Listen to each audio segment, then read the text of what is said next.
नमस्कार दोस्तों, कानून के अनुसार न्याय सबके लिए बराबर है, मगर आज के समय में न्याय को खिलवाड़ बना दिया गया है। ये मैं इसलिए कह रही हूँ क्योंकि अपराध को धर्म का चश्मा लगा दिया गया है, अपराधियों को खुली छूट दे दी गई है। मगर दोस्तों, आज देश को ये समझने की जरूरत है कि अपराधियों में मजहब और मजहब में अपराध दोनों नहीं ढूंढने चाहिए। हर बार हर अपराध का घड़ा एक ही मजहब पर डाल दिया जाए, ये सरासर गलत है। इस तरह से ना ही प्रशासन अपने कर्तव्य को पूरा कर सकेगा और ना ही अपराधियों पर रोक लगाई जा सकेगी। दोस्तों, हरियाणा से आई एक खबर जहां एक मुस्लिम युवक ने 35 हिंदू युवकों की जान बचाई है। ये उदाहरण है उन लोगों के लिए जिन्हें लगता है कि देश के सारे अपराध एक ही धर्म समुदाय के लोग करते हैं। अब इन्हें कौन समझाए कि अपराधी का कोई धर्म, कोई मजहब नहीं होता, उसमें कोई इंसानियत नहीं होती, वो बस एक अपराधी, एक हैवान और एक दंगाई होता है। के व्यक्ति का दूसरा कोई काम नहीं होता, केवल ये कि वो देश को नुकसान पहुंचाए, देश में समाज में लोगों को नुकसान पहुंचाए, और कोई काम नहीं होता इनके पास। दोस्तों, डॉक्टर मिराज हुसैन का ये ट्वीट देखिए जहां उन्होंने लिखा है कि ये हमारा किरदार है।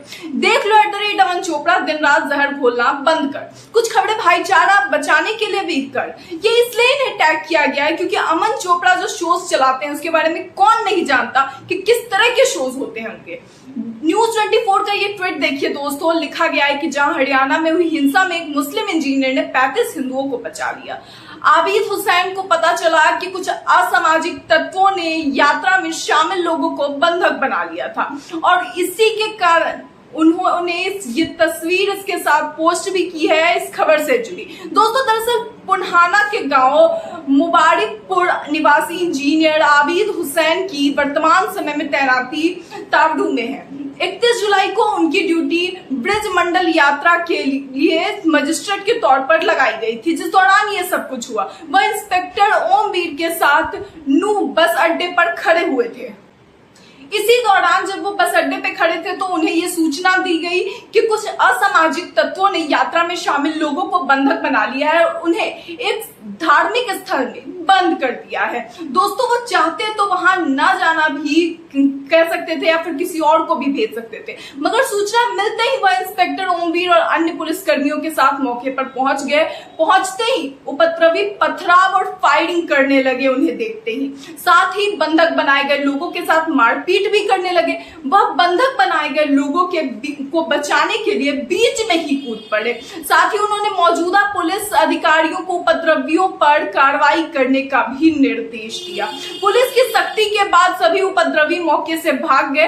दोस्तों, कुछ मिनटों की देरी हो जाती तो कई निर्दोषों की जान चली जाती। उन 35 लोगों की जान भेड़ बकरियों की तरह ले ली जाती। आज 35 लोगों की जान किसी धर्म ने नहीं बचाई है, बल्कि उस इंसानियत ने बचाई है जो इस इंजीनियर के अंदर थी।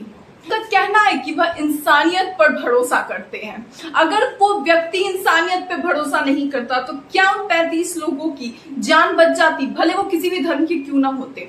उपद्रवियों में किसी प्रकार की इंसानियत नहीं होती है।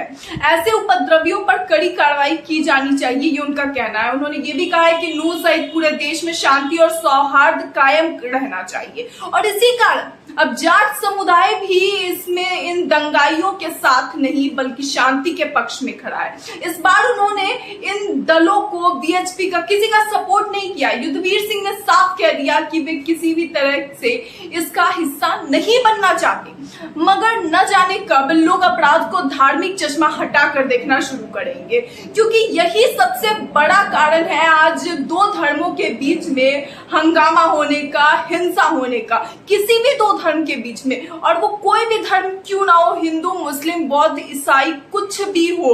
आज सबसे बड़ा कारण है वो गलतफहमियां जो पैदा की जाती हैं, ना कि वो लोग, वो मासूम लोग जिनकी जान चली जाती है इसके बीच। इसमें हाथ उन लोगों का होता है जो जानबूझकर हिंसा को पैदा करते हैं, हिंसक चीजों को, हिंसक तत्वों को पैदा करते हैं। और जब ऐसे व्यक्ति लोगों को सपोर्ट करते हैं, उनकी मदद करते हैं, उनका बचाव करते हैं, तो गोदी मीडिया एक बार भी इस चीज को बताना जरूरी नहीं समझती कि एक इंजीनियर ने 35 हिंदुओं की जान बचाई। मैं हिंदुओं को इसलिए कह रही हूं क्योंकि एक मुस्लिम ने हिंदुओं की जान बचाई है, 35 हिंदुओं की, और ये बात कभी भी इन गोदी मीडिया वालों को पचेगी नहीं कि वो इस तरह की खबर कैसे दिखा सकते हैं।